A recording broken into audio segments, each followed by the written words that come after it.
Sí, profe, está bien. De 10. Bueno, yo soy la doctora Viviana Páez, médica especialista en oncología del equipo de la cátedra de interna. Trabajo también con Diego y me toca a mí dirigirlos todo lo que va a ser el módulo de digestivo. Hoy vamos a ver patologías del esófago, la próxima clase todo lo que es estómago. Después vamos a ver la parte intestinal y después la doctora Lucrecia Robay va a dar la parte de todas las patologías hepáticas y pancreáticas.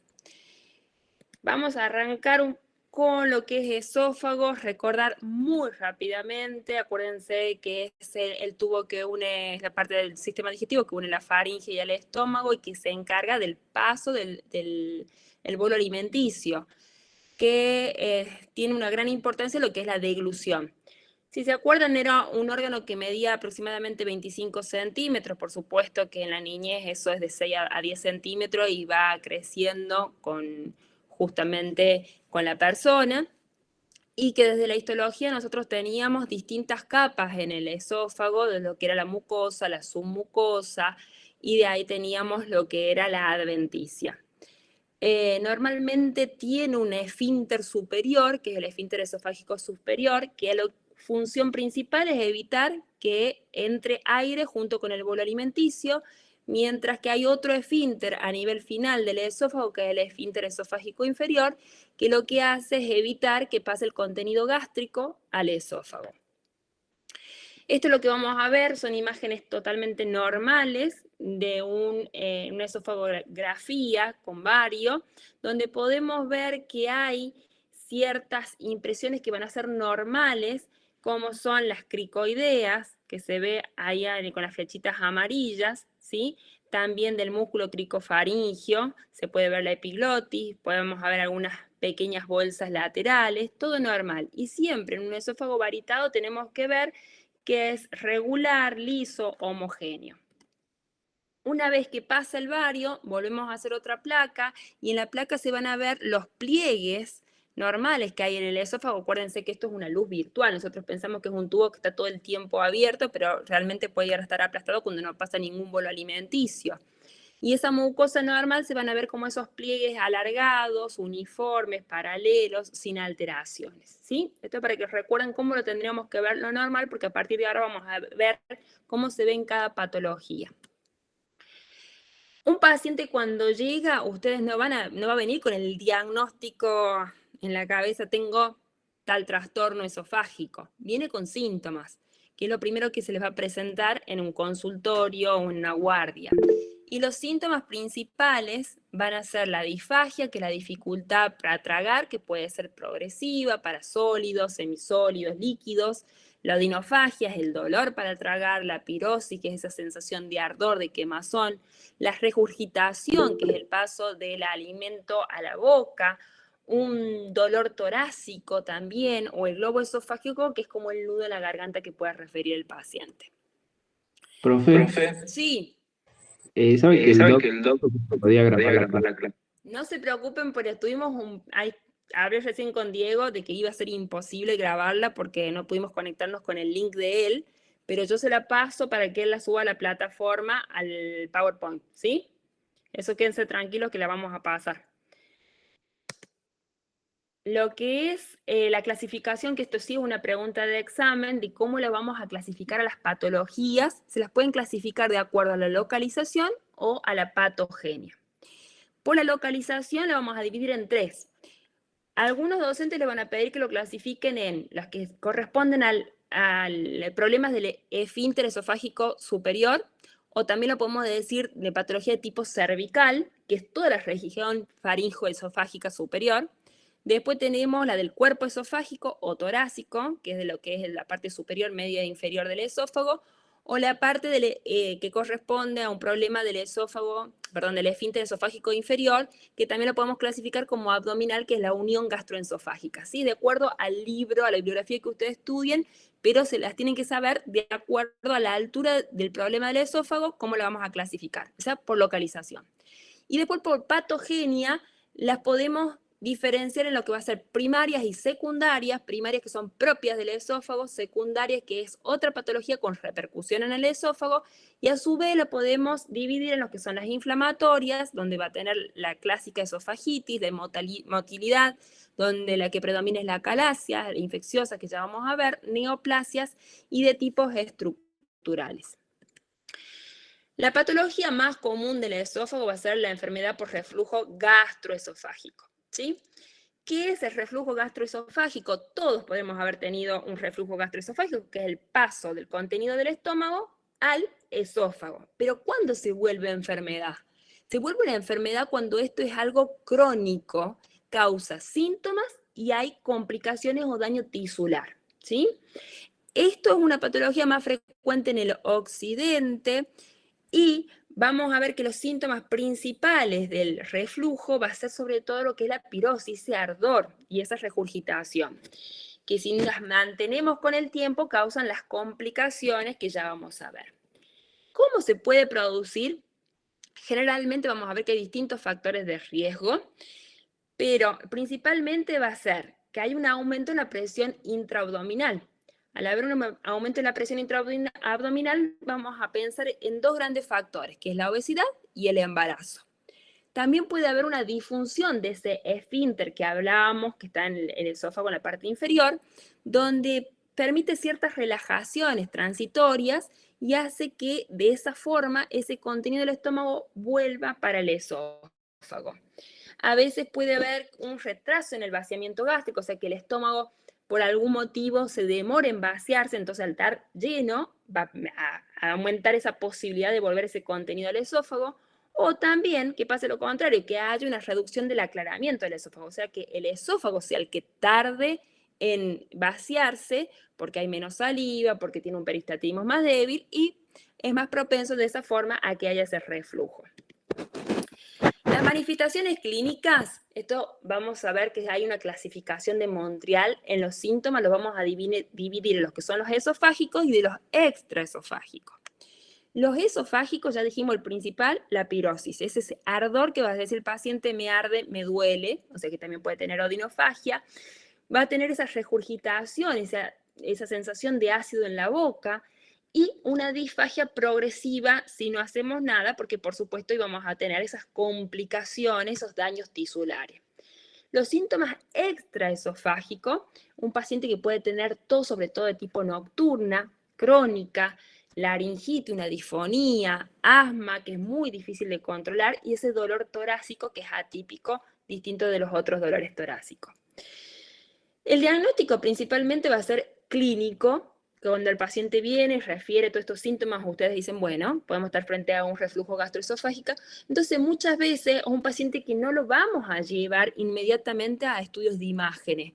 Generalmente es un paciente que si lleva de poca data o los síntomas son leves, le vamos a dar principalmente primero un tratamiento, a ver cómo nos responde con inhibidores de la bomba de protones.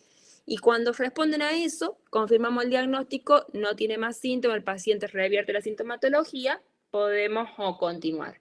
El tema está cuando ya el paciente viene con una larga data sin responder a esos inhibidores, o es muy crónico o tiene otros síntomas. Entonces acá nosotros con un paciente que tiene una disfagia, una adenofagia, sí o sí vamos a tener que proceder a hacer una endoscopía para descartar otras patologías. O sea, la endoscopía la estamos pidiendo pensando en patologías peores a lo que estamos hablando del reflujo, pero es necesario para descartar esas otras patologías. ¿Qué va a ser el gold estándar para estudiar el reflujo gastroesofágico? Va a ser una combinación de la pHmetría, la impedanciometría y la manometría. Son tres técnicas que lo que van a hacer es estudiar cómo se mueve ese ácido o ese contenido esofágico, cuánto tarda, cómo es la presión, cómo es el movimiento electrolítico. Entonces la combinación de esas tres técnicas lo que nos va a permitir hacer ese diagnóstico de que realmente estamos frente a una enfermedad de reflujo gastroesofágico. Respecto al tratamiento, tenemos que saber que lo primero que tenemos que hacer es controlarle los síntomas a nuestro paciente. Después vamos a tener que curar esa irritación que hubo por el ácido estomacal que causó una esofagitis y tenemos que prevenir lo que van a ser las recurrencias y las otras complicaciones. Entonces, Hábitos higiénicos dietéticos, paciente que debe perder peso, tiene que tratar de comer y esperar un tiempo adecuado antes de acostarse, evitar lo que van a ser alimentos ricos en grasas, alcohol, café y todo lo que es gastroerosivo. Cuando vaya a dormir le tenemos que indicar a ese paciente que tiene que dormir semisentado, que puede dormir a unos 30 grados, muchas veces lo hacemos con almohada o con ladrillos en las pies de la cabecera de la cama. Y después, respecto a los tratamientos que van a ser de tipo farmacológico, ya nombramos algunos, como van a ser los inhibidores de la bomba de protones, como el omeprazol, el pantoprazol, los antagonistas H2, la ranitidina, famotidina. Y después vamos a poder dar proquinéticos que ayudan al vaciado rápido de ese esófago y ese estómago. La parte quirúrgica solo se la deja en casos muy particulares, donde son muy refractarios al tratamiento médico y si bien es algo que lo dejamos como en el último caso, tampoco lo podemos pensar en el último caso. Tenemos que ver a un paciente que va a tener esos factores de riesgo y que no los vamos a poder modificar y quizás vamos a tener que darle esa solución rápido antes de causar daño que sea ya crónico en el esófago. Respecto a lo que van a ser los trastornos de motilidad, hace un rato les decía que acá la que es primordial va a ser la acalasia, pero existen otros trastornos que hay, no sé si quieren decir algo, hay lo que se pierde es esa coordinación del peristaltismo que tiene que tener el esófago para vaciarse. Y hay de tres tipos, lo que van a ser el espasmo esofágico difuso, que muchas veces lo tenemos a los pacientes relacionados más con una cuestión psicológica, es decir, un paciente que está muy nervioso, muy estresado, puede tener de golpe ese espasmo esofágico, que si uno en ese momento hace un esófago varitado puede encontrar lo que es una imagen en sacacorcho por cómo se da ese espasmo, pero no hay un daño en sí, no hay una alteración. Después tenemos lo que va a ser la hipertensión del esfínter esofágico inferior, donde hay una presión más elevada a ese nivel, lo que dificulta que se relaje y de esa forma hace que el paciente le cuesta tragar, por lo tanto hay una disfagia intermitente. Y la acalasia, que es la que ahora vamos a ahondar un poquito más, donde hay dos características claves, que es una ausencia total del peristaltismo y la falta de relajación del esfínter esofágico inferior. Eso también es pregunta de examen. Son dos características de la acalasia.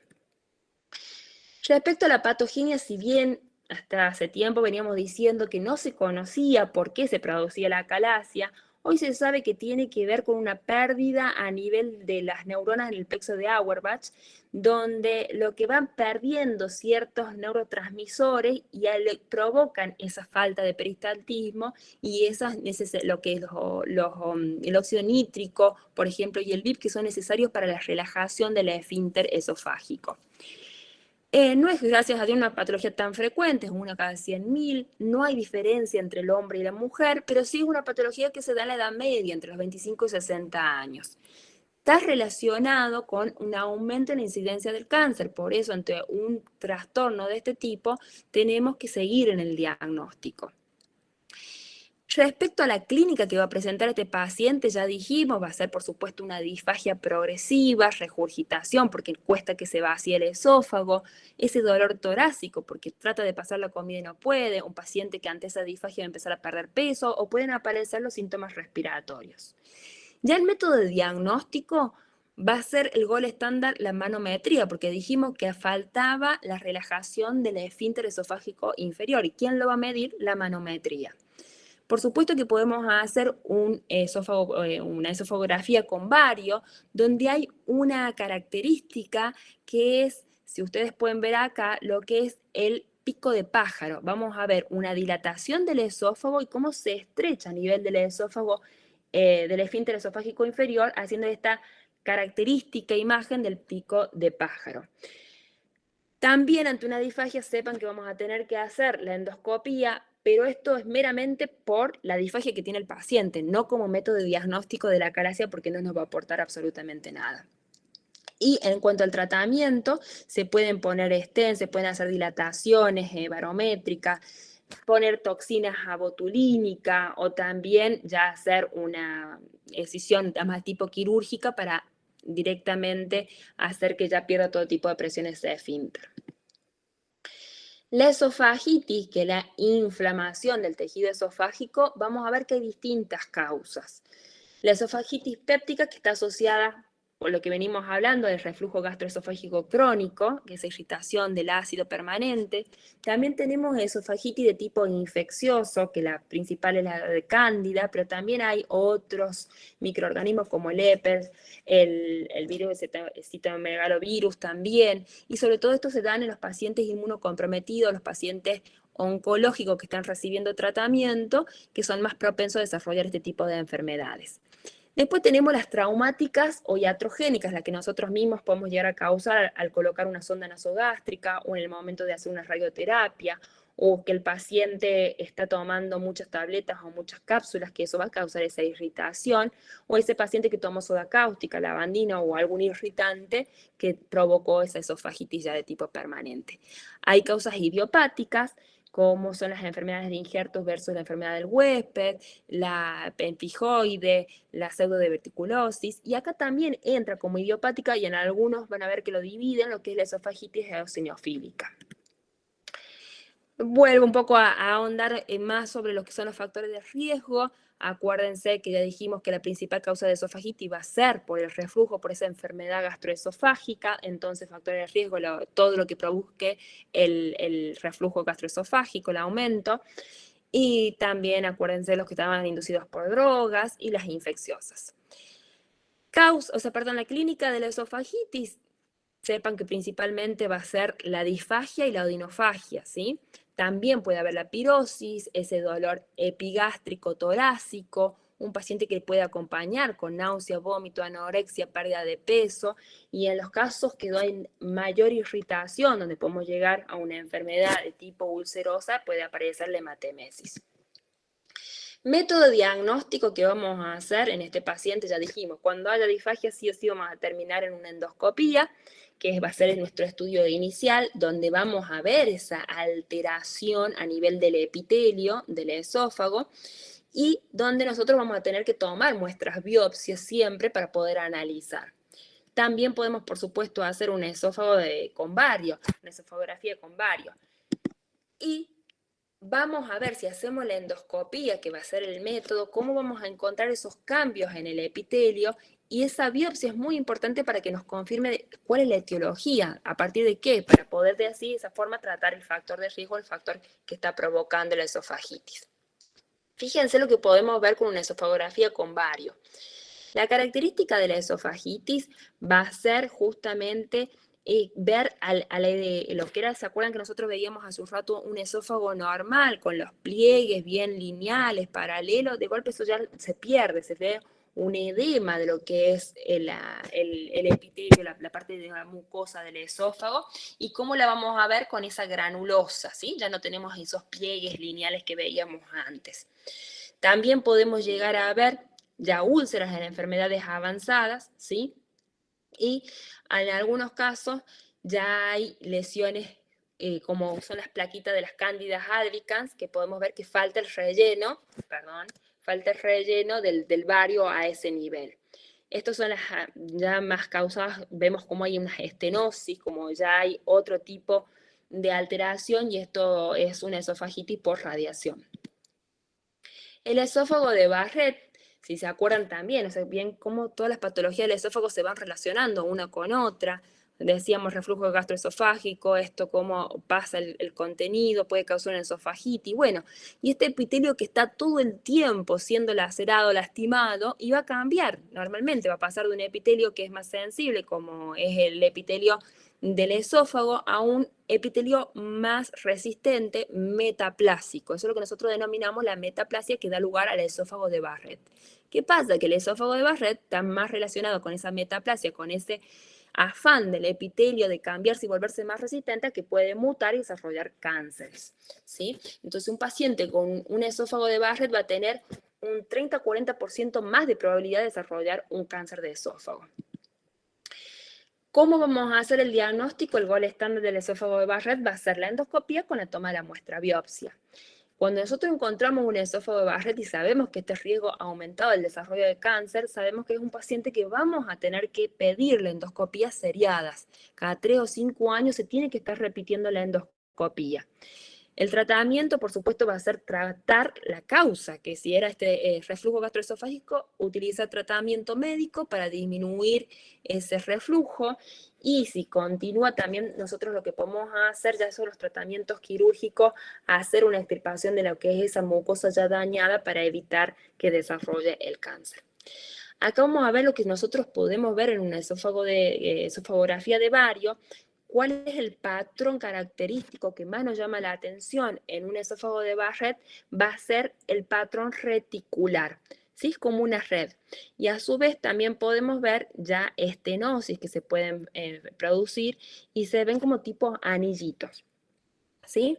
Entonces recordemos, esófago normal veíamos pliegues paralelos, lisos, homogéneos. Un esófago que recién veíamos una calaza, veíamos un pico de pájaro. Lo que era que estábamos viendo recién, lo que era la esofagitis, veíamos sobre todo el edema, y en el caso que estaba relacionado con cándida, falta del esófago a nivel de las plaquitas de la cándida. Y en este que estamos viendo ahora, donde vamos a ver que la característica es la parte reticular, es como esa red que se forma en el esófago de Barrett. Las infecciones esofágicas, ya dijimos recién que la principal que vamos a encontrar en el esófago va a ser la producida por la cándida esofágica, la cándida albicans. O sea, algo que nosotros tenemos prácticamente como normal en la flora, que cuando en un paciente inmunosuprimido va a desarrollar mayor cantidad o mayor prevalencia de esa cándida y da lugares a esa formación de placa que el paciente principalmente se va a quejar por una disfagia, ¿sí? ¿Cómo vamos a hacer el método de diagnóstico? Dijimos disfagia, endoscopía, nos encontramos con esas placas blancas. Tratamiento, por supuesto, un antimicótico que puede ser el fluconazol. 2 palabritas de neoplasia, porque esto después vamos a tener todo lo que va a ser una sesión y todo un módulo de neoplasias, donde ahí lo vamos a retomar al cáncer de esófago, pero saber que en el esófago vamos a tener tumores benignos y tumores malignos. Dentro de los benignos están los leiomiomas o los pólipos, y los malignos teníamos de dos tipos de acuerdo a dónde se nos presenten. Los que estaban más cerca de la parte superior, tenemos los carcinomas epidermoides, con una diferenciación más similar a lo que es la diferenciación orofaringia, mientras los que están más cerca del estómago tenemos una diferenciación de tipo adenocarcinoma. Y estos son los más relacionados con esta enfermedad de reflujo gastroesofágico y del esófago de Barrett. El diagnóstico, sí, ya dijimos, paciente con disfagia, que va a ser el síntoma principal de las neoplasias, de los tumores, va a endoscopía, tomo muestra de biopsia y ahí hago el diagnóstico. Por supuesto que un paciente con cáncer después yo lo tengo que estudiar y estadificar, no hace falta que lo sepan ahora, lo vamos a rever en la unidad de oncología, y para eso puedo utilizar las tomografías o el PET para saber qué estadio es el paciente, si tiene metástasis o no. Respecto al tratamiento, sepan que si bien se puede operar el cáncer de esófago, muchas veces no lo operamos, sobre todo en los pacientes añosos, donde hay tratamientos muy buenos que llevan a una respuesta completa oncológica, y una vez que logramos eliminar por tratamientos sistémicos o por radioterapia, un paciente que entra en vigilancia y no hay que hacerle absolutamente nada más, simplemente controlarlo mediante endoscopías. Ya vamos terminando, vamos a hablar de los divertículos esofágicos. Acuérdense que los divertículos son como herniaciones de la pared del órgano, ¿sí? Donde acá el principal y el más conocido va a ser el divertículo de Zenker o el faringo esofágico. Después tenemos otros como es el tractor o el epifrénico, pero el que más se les va a preguntar es el del Zenker, que está a nivel cervical posterior y es el más frecuente. Y este está más relacionado con lo que es una disfunción del esfínter esofágico superior porque aumenta la presión. Los divertículos se pueden formar por dos grandes mecanismos. Uno, porque aumenta la presión intraórgano, o el otro problema sería que alguna estructura por fuera, por ejemplo, unas adenopatías mediastinales, estén creando fibrosis y causan tracción, y de esa forma se causa el divertículo. Un paciente que va a tener disfagia, generalmente, con una sensación de que se le forma como un bolo, como que le queda la comida ahí trabada, y también se acuerdan de un síntoma y signo característico que es la halitosis, el mal aliento, con un paciente que está hablando y tiene ese olor de la comida descompuesta. Se puede acompañar también con trastornos como va a ser tos nocturnas e incluso con neumonía por aspiraciones de esas pequeñas partículas de comida que quedan trabadas en el divertículo y que cuando estábamos en decúbito se regurgitan y van a la vía respiratoria. ¿Cómo hacemos el diagnóstico? También lo podemos hacer por la radiografía con bario, por la endoscopia, pero con mucha precaución esta endoscopia, porque acá donde tenemos el riesgo de perforación y causar un lío mayor, y también para evaluar por qué se formó el divertículo, la manometría. Se puede operar, por supuesto, tratamientos sobre todo van a ser de tipo sintomático, pero también quirúrgico. Hay también que tener en cuenta que recién les comentaba que nosotros teníamos lo que eran las enfermedades primarias y las secundarias, las que eran propiamente del esófago, y después vamos a tener las secundarias, las de otras patologías que son más bien sistémicas, pero que repercuten en el esófago, como va a ser la esclerodermia, el lupus, enfermedad de Crohn, amiloidosis. Para terminar, chicos, porque bueno, ya nos complicó hoy la entrada, sepan de que la patología del esófago, si uno la estudia de libros anteriores, ha evolucionado mucho. Hoy en día se conoce más, ya esas causas que nosotros decíamos que eran idiopáticas, se sabe más la etiología y la fisiopatología de cada enfermedad, que antes meramente teníamos la esofografía de bario, la radiografía, y con eso teníamos que ayudarnos. Y hasta el día de hoy nos sigue ayudando porque nos da esa, que mirábamos recién, signos característicos en cada patología, pero hoy utilizamos mucho la endoscopía. ¿Por qué? Porque lo que nosotros tenemos que ver es ese paciente que tiene este síntoma de disfagia y que tenemos que tratar la peor patología, entre comillas, que va a ser de mayor gravedad, que va a ser la oncológica. Entonces tenemos que llegarla a tiempo. Todo lo otro lo podemos tratar médicamente. Entonces, se avanzó mucho en lo que es endoscopía. Hoy no es solo hacer una endoscopía, una veda que nosotros conocíamos, sino hay otras técnicas como es la cromoendoscopía, que lo que hace es aplicar luz dentro, cuando estamos haciendo la endoscopía, luces que van a hacer distintos matices a nivel de los capilares, y eso nos van a ver si hay sectores de la mucosa que están como más vascularizado, lo que nos habla que ahí posiblemente hay una lesión y donde ahí se debería estar biopsiando. O también tenemos la endomicroscopía, que en lo que es la sonda de la endoscopía, cuando se asienta sobre la pared puede hacer como una imagen rápida al monitor, como si fuera un microscopio. Entonces ya estamos como haciendo ver la microscopía en vivo, porque no se está sacando todavía la muestra de la biopsia, que es después la que vamos a analizar en microscopía. Tenemos la cápsula endoscópica, que también nos sirve para ver, y después también se evolucionó todo lo que va a ser el tratamiento. Como yo les contaba, antes un cáncer de esófago prácticamente era un paciente que no tenía posibilidades. Hoy después estaba lo que era la parte quirúrgica, y hoy le estoy diciendo, hasta podemos hacer un paciente que se cure sin necesidad de operarlo, con los tratamientos sistémicos que hoy disponemos. Es fundamental que un paciente tenga un manejo multidisciplinario, eso siempre lo pedimos, porque es un paciente que va a caer al clínico muchas veces por esa pirosis, por esa odinofagia, por esa disfagia, que hay que saberlo derivar al gastroenterólogo, y el gastroenterólogo tiene que saber trabajar con el oncólogo, o sea que en conjunto lo tenemos que manejar, por supuesto con el especialista en diagnóstico por imagen, que nos ayuda muchísimo. Acá voy a terminar y voy a dejar de compartir la pantalla, volver otra vez a ustedes, para que si ha quedado alguna duda, la podamos ver. Van a ver que esófago es una de las preguntas que más se hacen en los parciales y en los finales. Pero, ¿cuál es el sentido de preguntarles tanto, chicos? Porque es algo que va a ser mucho en la consulta y ustedes lo tienen que saber manejar y tienen que por lo menos saber diferenciar. De acá, que se vayan en limpio. Que esófago, teníamos nosotros las patologías esofágicas, las dividíamos en dos grandes grupos, lo que es por localización, lo vamos a hacer en la parte superior, media o inferior, que también lo pueden decir la parte cervical, lo que es el cuerpo del esófago, o la parte torácica también, y la parte abdominal, o también de la misma forma del esófago, del esfínter esofágico superior, del cuerpo esofágico o del esfínter esofágico inferior, o por la patogenia en primaria y secundaria, tal vez por inflamatoria, por motilidad, que estuvimos hablando, las infecciosas, ¿sí? Saber sí o sí la clasificación, lo tienen que saber. Y después de cada una de esas clasificaciones, saber cuál es la patología más frecuente, que a esa se le va a preguntar. ¿Cuál va a ser la clínica? Que la clínica generalmente es similar en todas las patologías, en todas. ¿Cómo va a ser el método diagnóstico que voy a utilizar? ¿Cuál va a ser el gol estándar?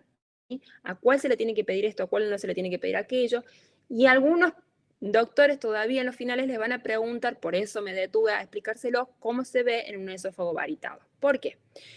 Porque todavía estamos nosotros en una ciudad donde no tenemos disponibilidad de endoscopía al 100%. Hoy en día, por ejemplo, en todo lo que son países de Oriente, en China, en Japón, se hace screening con endoscopía en los pacientes más de 50 años para diagnosticar rápido lo que son las patologías gastroesofágicas. Nosotros no tenemos esa posibilidad acá en todo lo que es Oriente. Entonces, y más aún, el hacer una endoscopía tiene una cierta preparación, tiene una cierta auditoría por obras sociales, tiene una cierta limitación en la parte pública, entonces todavía seguimos utilizando la esofagografía con vario. Entonces es importante que sepan cómo se ven las distintas patologías en un esófago de vario, ¿sí? Si no hay más dudas, los desocupo. Y Una pregunta. sí, Una pregunta. La enfermedad del esófago gastroesofágico se tiene que cronificar para decir que enfermedad. exactamente. Pero, ojo, vos tenés que hacer el tratamiento desde que el paciente empieza con el reflujo. Ya con el reflujo tendríamos que estar haciendo, en primera medida, lo que es, dijimos, medidas higiénico-dietéticas, ¿sí? Al paciente decirle, bueno, cambiemos la dieta, cambiemos lo que es la vida, si es un paciente con un índice de masa corporal elevado, tenés que bajar el peso, como dijimos, trata de no acostarte apenas comes, alcalinizar la dieta, no tomar grandes cantidades de líquido para que se nos distienda tan rápido el estómago. O sea, son medidas que le vas a ir diciendo. Si aún así se mantiene, le tenés que incorporar el inhibidor de la bomba de protones, que es el tratamiento médico. Si aún así se mantiene, ya se está volviendo crónico, ¿sí? Cuando crónico estamos hablando siempre de toda patología que está durando más de 3 semanas.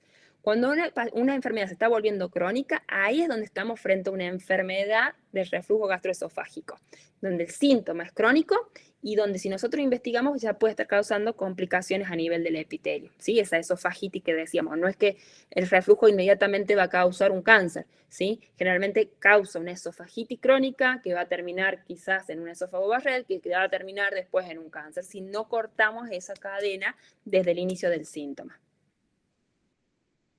Bien. ¿Alguna duda más, chicos? Las dos características que nombró de la calaza.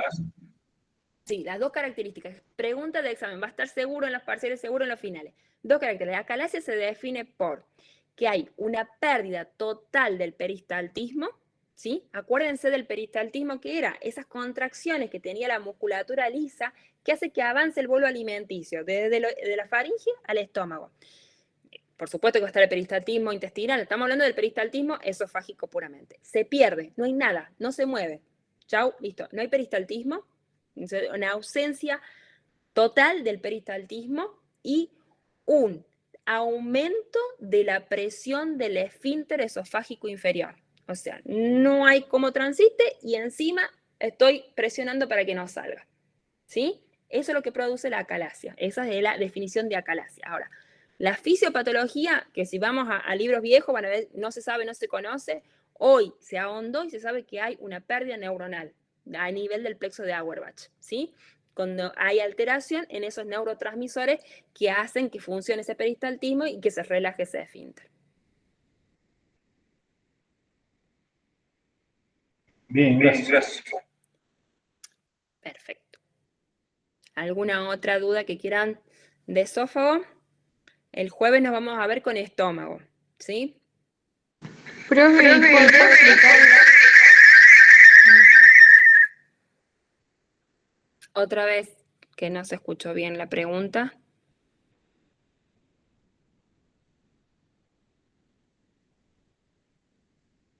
Bueno. Cualquier duda, si la quieren que la revisemos el día jueves, no hay ningún problema. Vamos a ver que vamos a estar volviendo con algunos síntomas. Voy a explicar la hipertensión esofágica. La hipertensión esofágica, estábamos hablando de los trastornos esofágicos. ¿Se acuerdan que dijimos que eran de 3 tipos? Uno, que era donde había un espasmo esofágico, hasta quizás alguno de ustedes lo puede haber sentido, lo puede haber tenido, porque eso es más, si yo a un paciente le hago una endoscopia no voy a encontrar absolutamente nada, es más de una comida brusca o de un cambio rápido de temperatura o porque justamente un nivel de estrés, que así como hacemos una contractura cervical, también podemos hacer ese espasmo esofágico, o sea que también está relacionado con un poco con el nivel de estrés, y no hay alteración orgánica ni fisiológica, es simplemente un espasmo que duele, que molesta, que a veces cuando es muy seguido causa muy mala calidad de vida. Después tenemos la acalasia, que ya la acabamos de explicar, y también tenemos la hipertensión del esfínter esofágico inferior. Acá, ¿cuál es la diferencia de los dos? Acuérdense, en los dos había un aumento de la presión del esfínter, pero la diferencia está que en la acalasia también falta el peristaltismo, mientras que en la hipertensión el peristaltismo está, lo que está muy fuerte es la presión del esfínter esofágico inferior, ¿sí? Que esto se soluciona rápido, se pone un stent, se hace dilataciones y hace un poco, nosotros perdemos esa presión, pero ojo, que ahí nosotros mismos estamos provocando que pueda aumentar el reflujo, ¿sí? Entonces, un paciente que después de esas dilataciones también va a haber que controlar, también que va a haber que darle inhibidor de bomba de protones para evitar que ese reflujo termine causando esofagitis y todo lo que habíamos hablado. ¿Alguna otra duda?